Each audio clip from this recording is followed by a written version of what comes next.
Saludos, amigos y amigas de La Respuesta. Por fin apareció algo que pudo vencer el invicto trágico de la pandemia como noticia, como información. Para nosotros los dominicanos, especialmente, esto que ha ocurrido es una señal más de algo que yo he venido tratando desde hace mucho tiempo. Por eso digo muchas veces que me ha ocurrido, y lo repito, lo que le ocurriera al general Patton, un as de la guerra, de la Segunda Guerra Mundial, en una oportunidad cuando la invasión aliada por Italia, después de Normandía, ya entrando en Alemania, recibió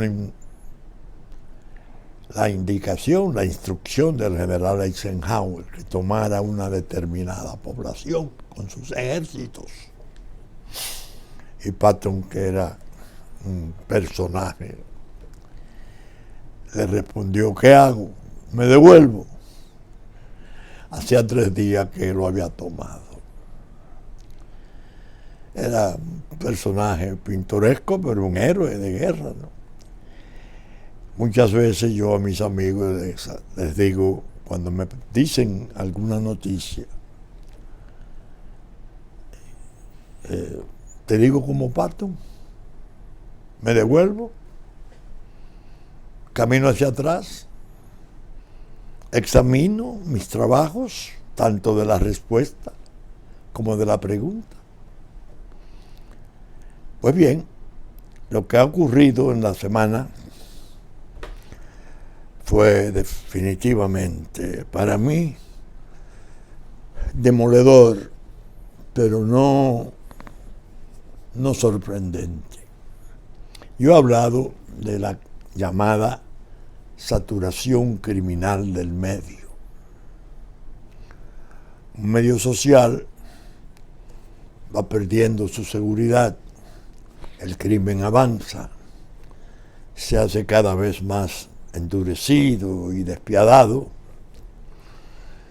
y la autoridad recula, la autoridad se descompone, se corrompe o se atemoriza, y entonces la población se va saturando, primero de asombro, después de temor. Se desarrolla una especie de paranoia colectiva y cada vez que se produce un asesinato, la gente como que siente que le están asesinando a uno de los suyos. Por eso es tan conmovedor el fenómeno, tan aterrador, para decirlo con más propiedad. El nombre del último episodio, Leslie Rosado Marte, en paz descanse, asesinada. Oí a su hija adolescente, la pude ver en televisión, leer el discurso, el panegírico que llevara para su madre, y me estremecí hasta las lágrimas. Esa pobre niña expresaba no solo su dolor, estaba expresando el dolor de la República, del pueblo. Leslie fue la última gota que rebosó la copa. Pero, y Vanessa, en Santiago, y Francina, y cuántas otras mujeres y cuántos otros jóvenes no han sido asesinados ahora mismo ahora mismo. Casi terminando de enterrar a Leslie, Ninosca Polanco en Nizao, Carlos Ventura en Herrera. ¿Qué es esto? Hechos espantosos, asesinatos, asaltos. El medio al que nosotros correspondemos está crispado, entristecido, en condiciones de producir reacciones que nadie podría imaginar ni vaticinar. Es bueno saberlo. Muchos años yo insistí en que era necesario trabajar contra el fenómeno, porque nos iba a desquiciar, nos iba a enajenar como sociedad, porque el dolor tiene sus límites y el espanto mismo no puede ser de esas dimensiones, sin que ocurran cosas, sin que se produzcan consecuencias. Hay muchísimas consecuencias derivadas ya. Una de ellas, que la quiero tratar con toda la serenidad posible, es la cuestión de la institución encargada de velar por el orden público, la Policía Nacional. La tendencia, para mejor decir, la reacción más vigorosa, casi histérica, cuando se producen esos hechos, es culparla, sobre todo cuando participan sus agentes. Vamos a aclararlo. Culparla primero cuando no están sus agentes, porque la seguridad está perdida, porque no está presente, etcétera. Pero cuando sus agentes participan, entonces el país se encrespa y se comete un exceso, porque se imputa al cuerpo. No se admite ya que el cuerpo en general es necesario, es indispensable, útil.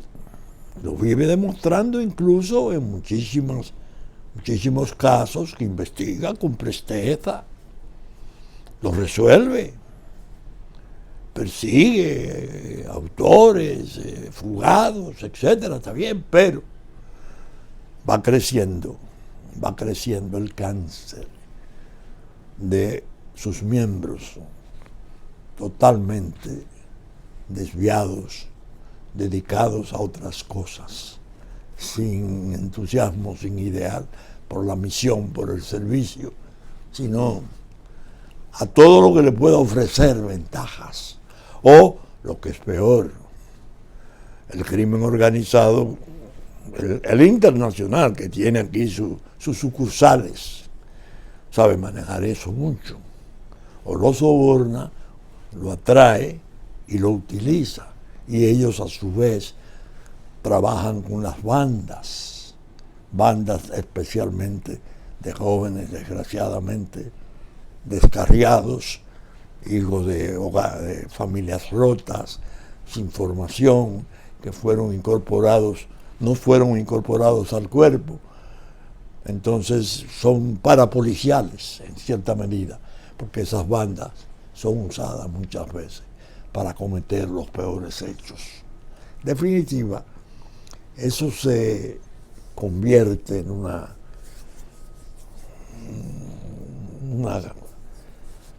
compleja situación, y hacer acusaciones así y decir, bueno, esto lo que hay que hacer primero es que el director, el jefe de policía debe ser destituido.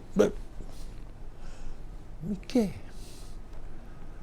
La responsabilidad del jefe de policía, ¿dónde está? En el hecho mismo. No. Hay problemas.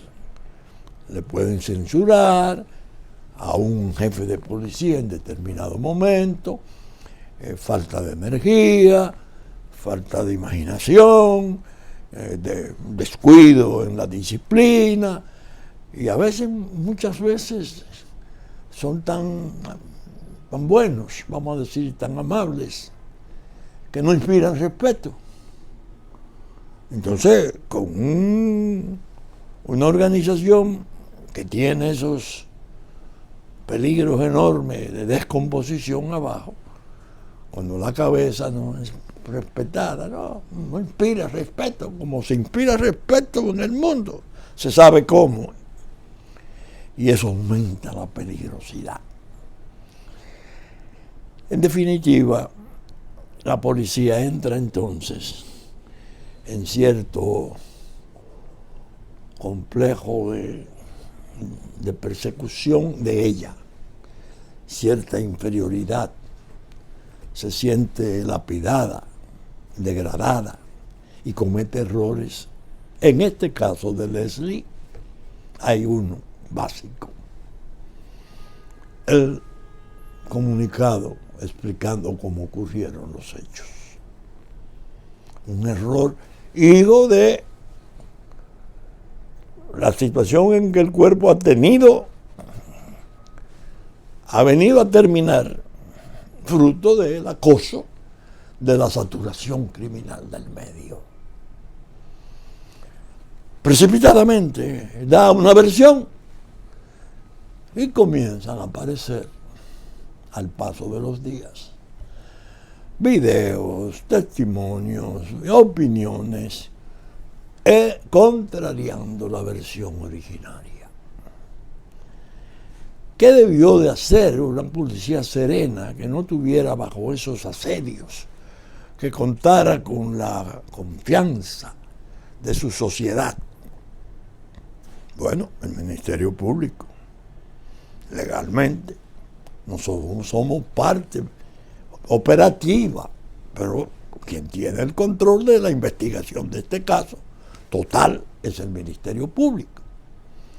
Ahora, el problema es que si no informamos, va a aumentar nuestra culpabilidad y queremos dar una versión que nos exonere. Un error garrafal. Es más, la quieren dar, se sienten asediados, se sienten inseguros, molestos si se quiere, por la sospecha pública.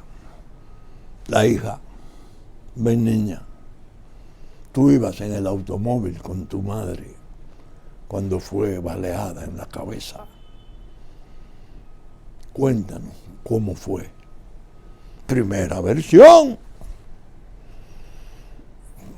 ¿Por qué? Porque no es la hija, es la hija que está con ella, ya de 14 o 15 años. Es una testigo sagrada, porque ella misma estuvo expuesta incluso a riesgo de morir. Ella misma tuvo que aterrorizarse y pensar que era matar a las dos. Ven, hija, ven, niña, ven, cuéntanos, ¿qué pasó? Una policía que no esté bajo la presión del repudio público y de la sospecha de que todos son inservibles y que hay que disolverla. Serena. Si quiere dar una explicación, porque no tiene la obligación de darla, lo legal y correcto es, bueno, el Ministerio Público, jefe de la investigación, en la medida que pueda revelar, porque la investigación comienza y todo lo cuanto se trate en su tiempo está mandada al secreto. Pero a la sociedad hay que darle explicaciones. La sociedad no puede quedarse con Leslie muerta esperando que vengan los trámites de la investigación. No, siempre se da un aviso. La propia prensa se inquieta, quiere informar, sabe cómo está la inconformidad pública y provéanle, miren, conforme a la versión de su hija, que estaba junto a ella. Fue así. Pero no dar un comunicado que es la versión del autor, un cabo. que yo venía, que venía mi mujer y un muchacho, un hijo, que nos chocaron, que entonces mi mujer estaba embarazada y cayó, y yo me llené de furia y perseguí ese carro, yo no sabía quién era, y cuando le di al vidrio, y cuando bajó el vidrio le di un balazo a quemarropa, ahí a quemacien. No, esa es su versión. Usted se la dará a sus jueces, a su ministerio público, pero la versión social que nosotros como policías tenemos que dar no es la suya. No dar ninguna es lo ideal, pero si estamos apremiados porque nos están repudiando, porque estamos resultando indeseables para el medio, vamos a tomar la fuente que sea menos hospedable, según la hija que estaba junto a ella. Pero la idea es que también, cuando esas situaciones se producen, cuando ese deterioro surge, hay muchos intereses buscando provecho. Es más, se corre el riesgo, y es bueno decirlo, de que haya intereses específicos en capacidad de producir hechos de esa naturaleza para desacreditar un mando, para hacer destituir a un jefe determinado, para hacer progresar a un grupo al cual se pertenece y derrotar otro grupo al cual pertenece, porque se ha grupalizado el afecto. Entonces comienzan a aparecer las versiones aquellas de le están tirando a los pies los muertos a un jefe de policía. Hay dos fechas entre nosotros, por ejemplo, las fechas de cambio, 27 de febrero, 16 de agosto, en que hay que atender esas oleadas que aparecen. Es tanto así, y yo voy a hacer una especie de paréntesis, pero que le ayudará a ustedes a comprender el problema. Cuando la policía se fundó, en 1940, tengo entendido, Trujillo era del ejército, venía de la infantería marina norteamericana y la Guardia Nacional, pero organizó la policía. Era necesario, la sociedad estaba creciendo. Yo tenía entonces 9 años. Estoy hablando por lo que le oí a mis mayores y a mis amigos ya con el paso del tiempo. Trujillo hizo una observación que fue interesante y después, al cabo de las décadas, se vio por qué siempre tuvo la policía un jefe que no era del cuerpo. Por ejemplo, el oficial primero, entre los oficiales primeros, entre los primeros, figuraba el coronel Manuel Emilio Castillo, del ejército. Hombre, se formó de tal modo que muchos muy jóvenes de clase media fueron reclutados en los pueblos, porque no se estaban enviando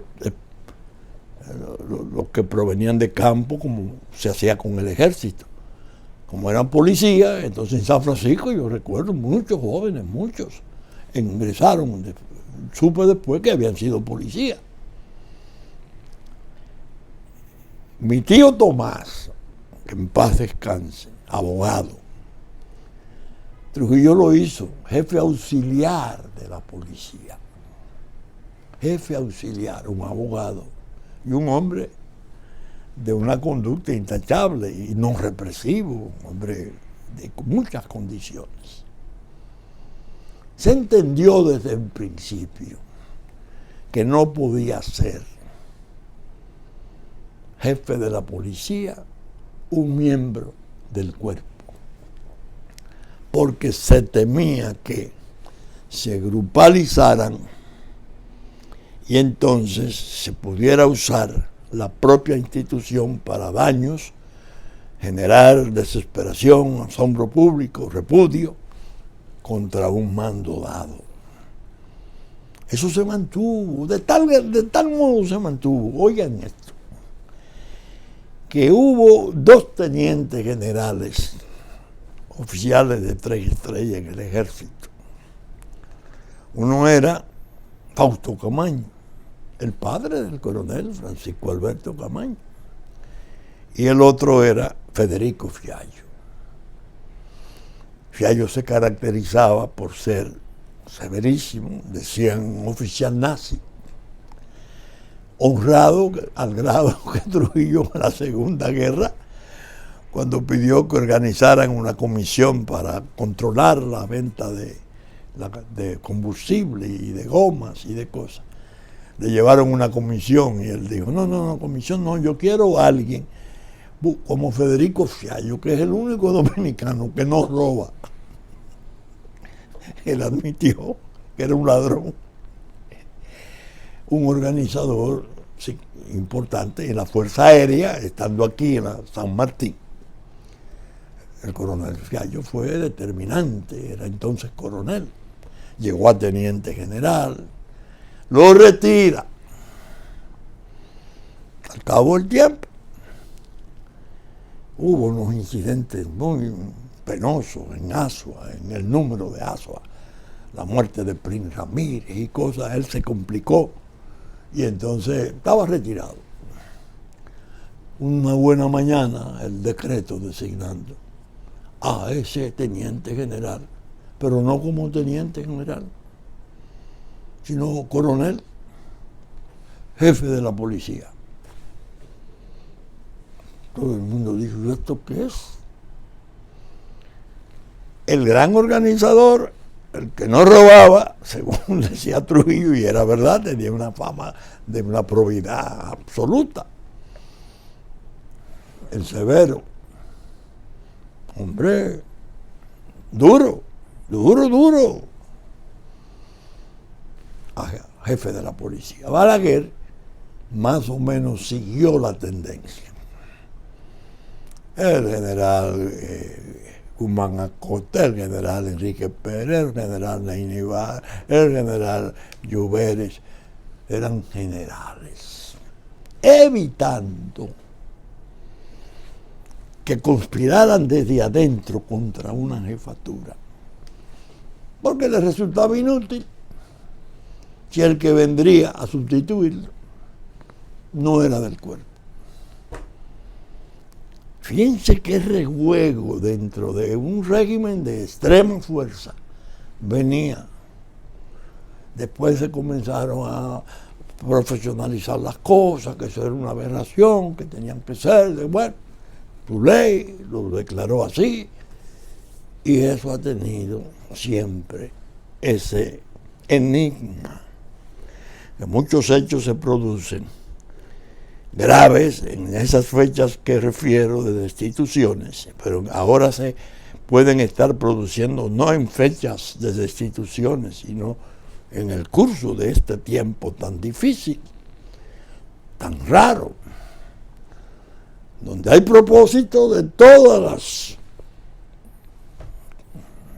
los linajes de daño, de desorden,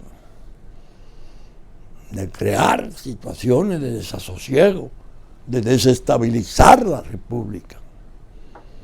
Incluso yo he escrito en la pregunta 3 o 4 trabajos sobre complot, como un cáncer de la República. Ahora se sabe de dónde pueden provenir las inquietudes en capacidad de propiciarlo. Es decir, no es sencillo el tiempo, es complejo. Ahora, cuando llegamos a la saturación, Leslie, profesional, parece que muy preparada, muy distinguida, muy amable, las muestras de dolor han sido impresionantes. Es decir, alguien que podía dar una estocada en el corazón del pueblo de ese relieve era necesario. Si se le da cabida a la idea contraria al comunicado de la policía de que su muerte no fue pura y simplemente del acaso. Ese acaso yo hace tiempo que yo lo borré de mi vocabulario. Ustedes recordarán porque, señores, nosotros tenemos 4 asesinatos en personal de la seguridad de mi familia. Ustedes están oyendo. Alejandro Sánchez, el teniente Suárez, el teniente Encarnación, el teniente... Todos en la hora del amanecer, al llegar o al salir para su trabajo. El trabajo o la casa mía o la de alguno de mis hijos que necesitan un tipo de protección especial. Yo borré la palabra caso. Porque fueron bandas. Se han condenado 2 casos, 3 casos, a 30 años. Están ahí presos. Supongo. No tengo la seguridad. Ya no me atrevo a afirmarlo. Pero cuando una antropóloga dice, no, eso debe de ser un encargo. Dios mío, comienzan las versiones, que son terribles. Porque le pueden estar echando los muertos al jefe de policía, pero también le pueden estar echando los muertos al presidente de la República, a su administración, que se caracteriza por ser abierta, liberal, mansa. Ahí va la motivación de la protesta pública. Y esto que no se sostiene, y estos muertos, mire esa muchacha tan bonita, tan una madre joven. Óigame, vamos a ver, todo es posible. Entonces, yo voy a relatar hoy mi experiencia ya puntual sobre el trastorno.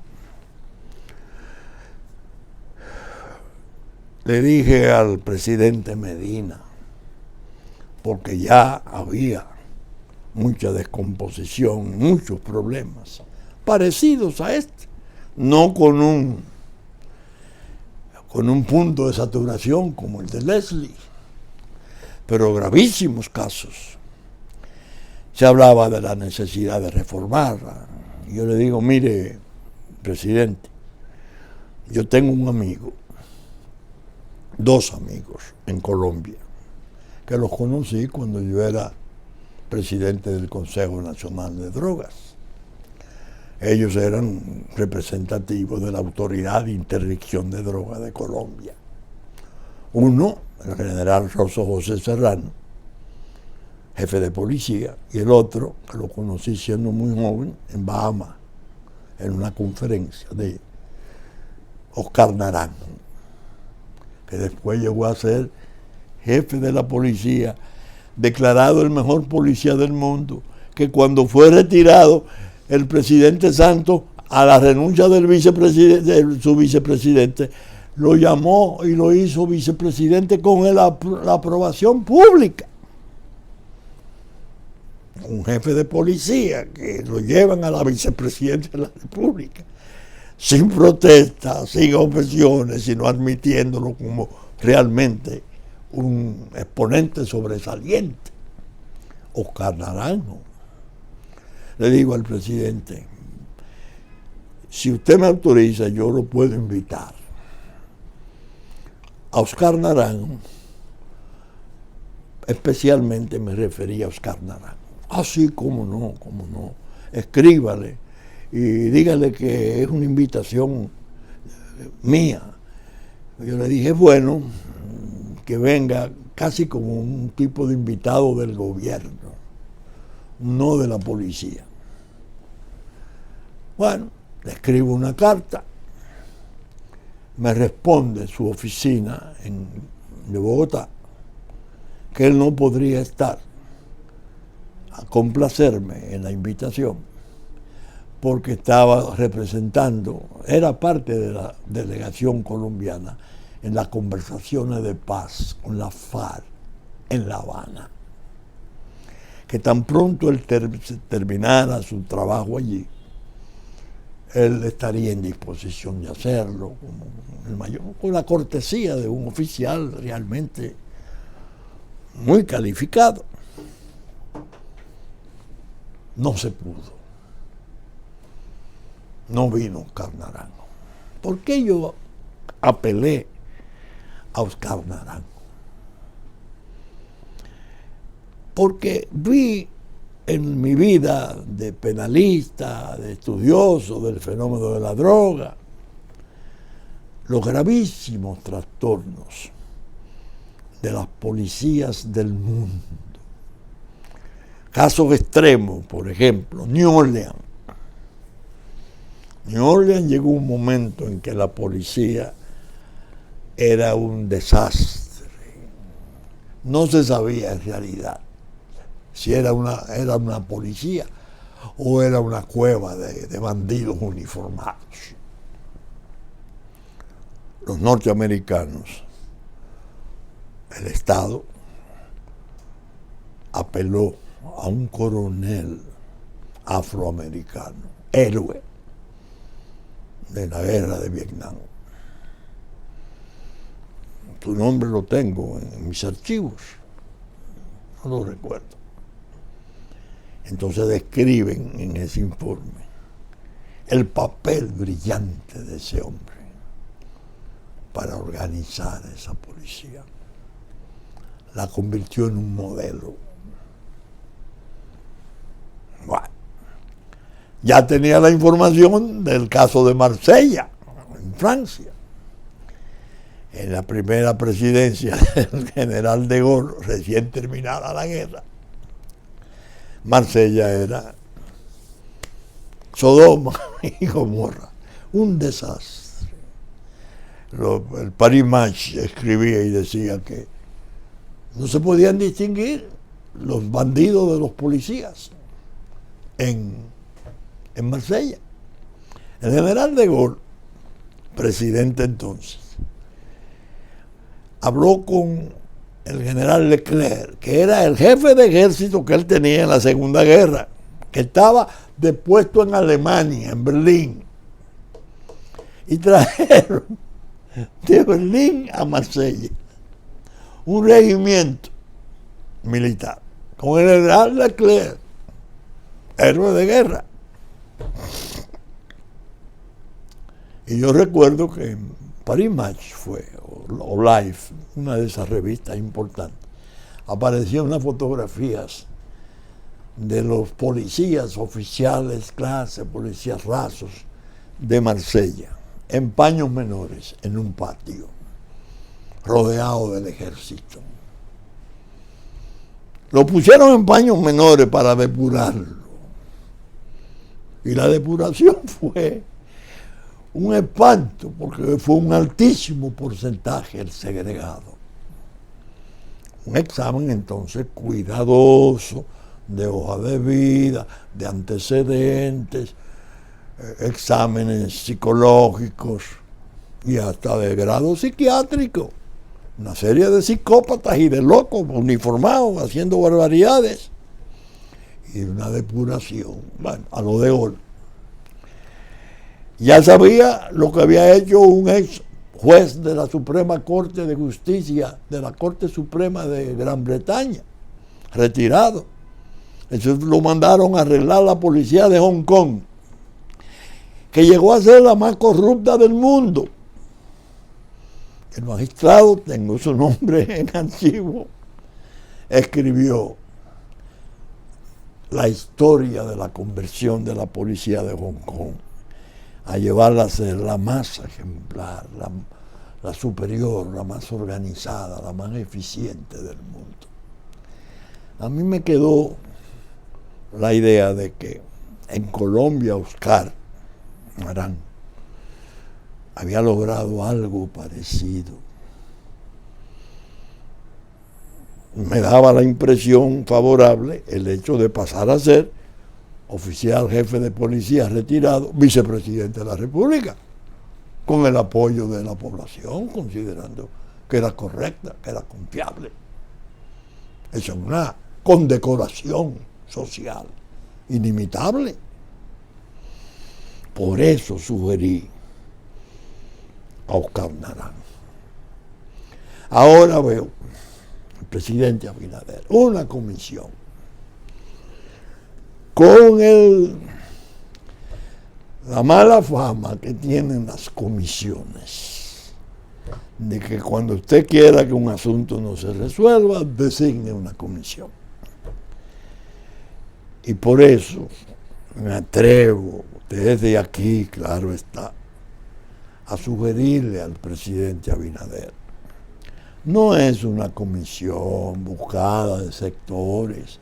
La preside incluso alguien de mi afecto profundo, mi familia, el doctor Servio Tulio Castaño, con toda la buena intención del mundo.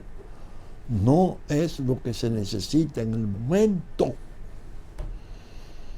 ¿Por qué no cursarle una invitación al gobierno de Colombia, al presidente Duque, para que ayude en la invitación que se le hiciere al general Naranjo, ya retirado, para que venga a hacer el diseño y el control de qué se tiene que hacer para reeducarla, reanimarla, depurarla?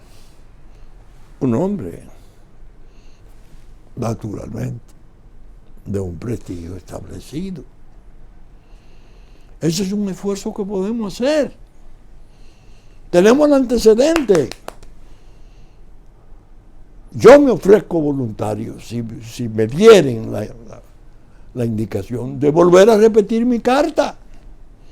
Ellos que trabajen con el presidente Duque, yo trabajaría con mi amigo Oscar Naranjo. Estamos en una necesidad tremenda. Queremos que tú vengas, como cuando saliste de la policía de Colombia, te invitó México y fuiste el que le dio el diagnóstico a México de las dificultades inmensas que tenían miles de policías locales, desmembradas, una cosa, y las dificultades de poder organizar una policía como él lo hiciera en Colombia. Eso es más eficiente. Eso es más eficiente. Un oficial de esa categoría, con ese prestigio, con esos antecedentes de éxito, contratado por el gobierno. Porque él tiene su oficina no sé cuáles son los servicios o consultoría que ofrece. Me imagino que cobraría porque necesita personal y cosas de esas para hacer un trabajo de esa naturaleza. Pero sabemos que hay una cabeza dirigiendo. Hagan esto, hagan esto, hagan esto. Y les rindo un informe al presidente. Un diagnóstico primero. Primero viene y evalúa con su personal, con su gente, cuál es el estado real de esto.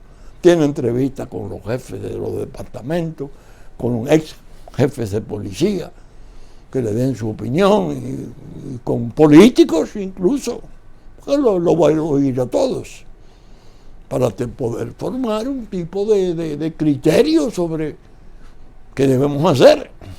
Desde luego, es bueno decir, señores, el que quiere un mejoramiento en esos campos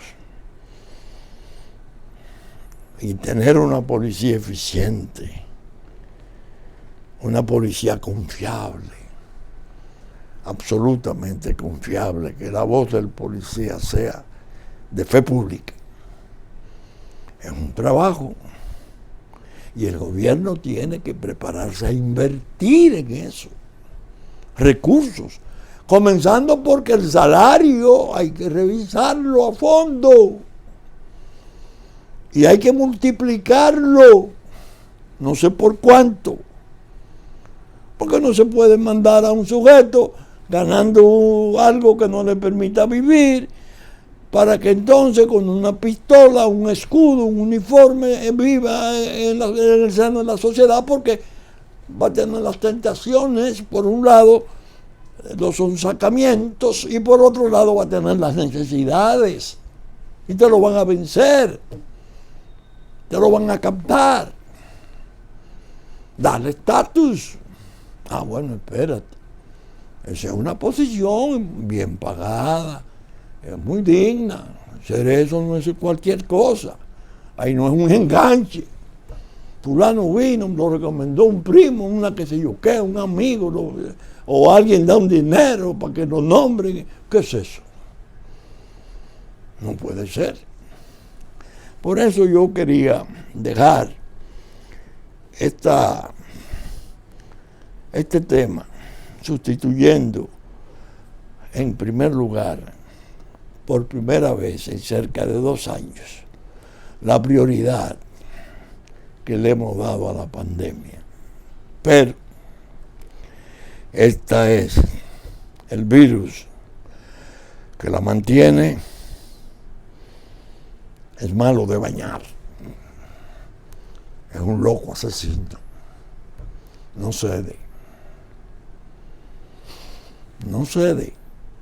por más que uno quiera y se anime y vea la conveniencia de que ceda, que desaparezca, que se controle, es tosudo, taimado, porque muta hacia lo peor. Y nosotros ahora estamos entrando en una fase delicada. Quiero decir, no se debe hacer uso de esta crisis de salud que está indicando, está señalando la posibilidad de un rebrote, si es que ya no está científicamente confirmado como tal, para tratar de sacar provechos políticos y tratar de acusarse dentro de los mismos sectores del gobierno, los gremios. No. Afrontar la crisis en octubre, se nos dijo desde hace tiempo, lo dijeron incluso autoridades mundiales, que octubre podría ser escenario de rebrotes muy peligrosos. Llegué a leer que podrían estar conectados con el cambio de estación. Entra el otoño, vienen los fríos, sobre todo en los países de clima frío, el hacinamiento, la caza, todas esas cosas que favorecen el contagio. La gente teniendo que salir a buscársela, a trabajar, a vivir, o lo mata una cosa o lo mata la otra. Es una encrucijada.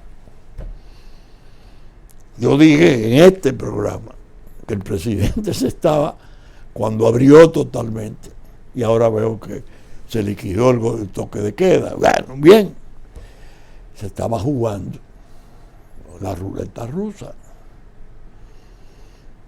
que era una toma de posición responsable, porque, bueno, yo no voy a mantener encerrado a mi país, los sectores de la economía están entrando en pánico, el turismo puede aletargarse y vamos arriba. ¿Y la escuela? Presidente, el problema es que si viene el rebrote y revoca la ilusión, el entusiasmo, la esperanza que todos tenemos de salir de esto, van a querer hacer uso de eso para responsabilizarlo. Muchos, incluso sectores que mortificaron para que se abriera, son los primeros que se ponen de lado. Ya he oído, no tengo la confirmación, que en las escuelas hay inquietud, que algunos padres de familia van y buscan los niños, que hay maestros que se salen del aula, que hay como una especie de tendencia a paralizar el ensayo de la reapertura de la escuela. Pero están las aglomeraciones y que son explicables. El gobierno reacciona, lanza su ley seca parcial, la que yo llamo la calzada, el dominó y la fría, pero genera inconformidad, genera protesta, y es lo que quieren los sectores que están agazapados en la sombra, ahora precisamente, con motivo de la publicación que hizo doña Alicia Ortega, como siempre, muy interesante, una periodista de investigación interesantísima.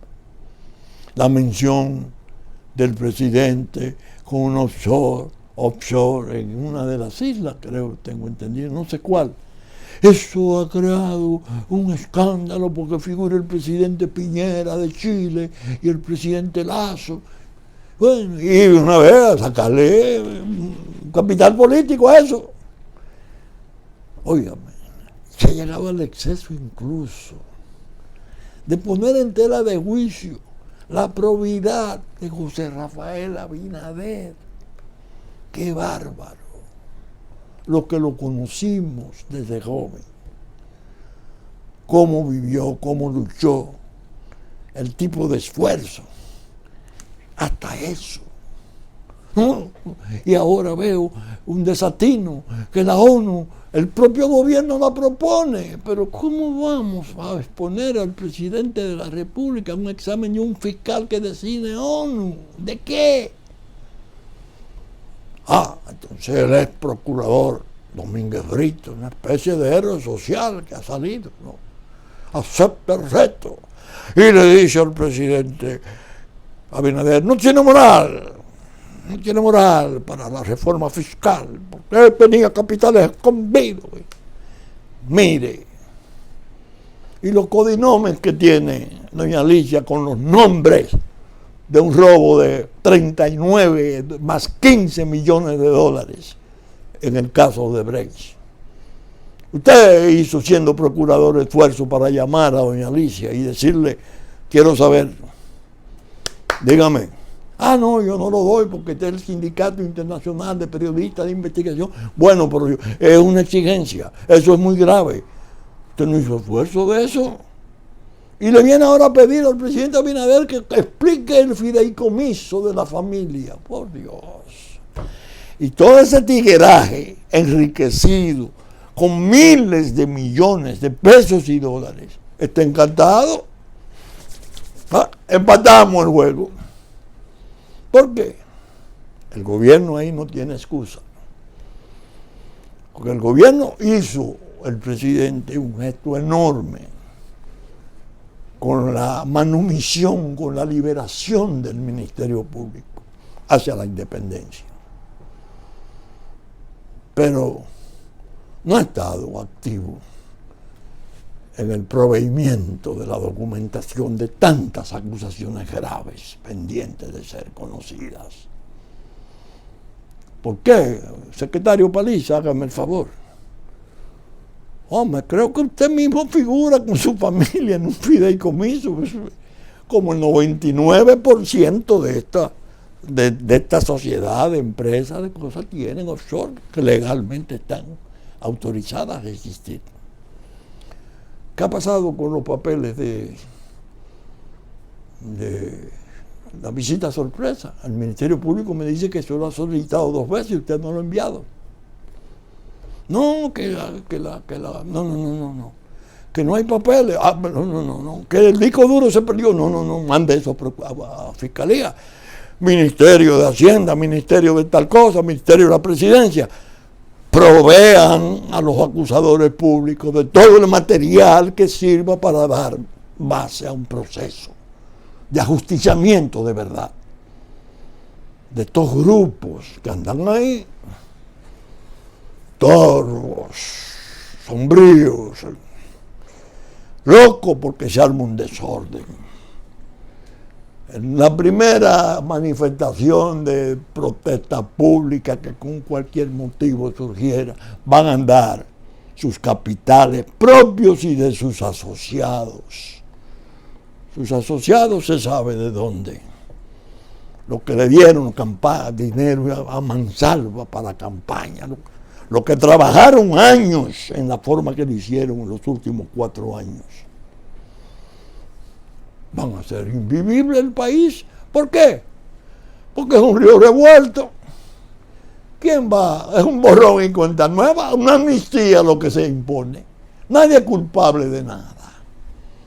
Úlgame, qué desatino, qué locura, qué cosa tan penosa que nosotros estemos expuestos a esas desvergüenzas, que sean los culpables de los hechos peores del país, los que estén ahora aplaudiendo, y entonces el presidente está puesto en las 4 esquinas. Porque apareció con Piñera. Piñera es un hombre inmensamente rico, el presidente de Chile, desde hace años. El presidente Lazo, que le escribe al Senado de Ecuador y le dice, no, yo quiero ir, yo quiero explicarle a ustedes lo que hay. Presidente Abinader, ¿qué? Su fortuna, por la fortuna de su familia puede ser cuestionada en el país. Es decir, que la familia que ha saqueado al país y le ha hecho daño no es la Medina, sino la Abinader. Por Dios. ¿Qué es eso? ¿Qué es eso? Uno termina exasperándose. Pero vamos a dejar eso para programas venideros porque vamos a entrar en debate. Y se verá que cuando yo hablo de General Patton y digo, me devuelvo, yo tengo 2 preguntas que escribí y doña Alicia y Nuria deben haber conservado una porque se la dediqué a ellas, sobre los paraísos fiscales. El que lee esa obra de un autor inglés, las islas de los tesoros, los paraísos fiscales, va a comprender mejor dónde es que están las verdaderas culpas de que esas cosas se hayan establecido. Van a saber lo que es la City de Londres, todas las cosas del gran poder de la tierra, organizando esas cosas. No buscando a gente, familias trabajadoras, buenas, que en un momento pudieron tener temor a la devaluación, a la inseguridad jurídica, pero que no han saqueado bienes públicos, no se han robado bienes públicos. Esa es la diferencia. Saben ustedes que estamos saliendo por Supercanal, Canal 3 del cable, 33 Televisión Abierta en YouTube, a las 11 de la mañana en nuestra versión central el domingo. Asimismo, del Impacto a las 12 del mediodía y a las 9 de la noche de domingo, como en YouTube a partir de las 12 del mediodía está su respuesta.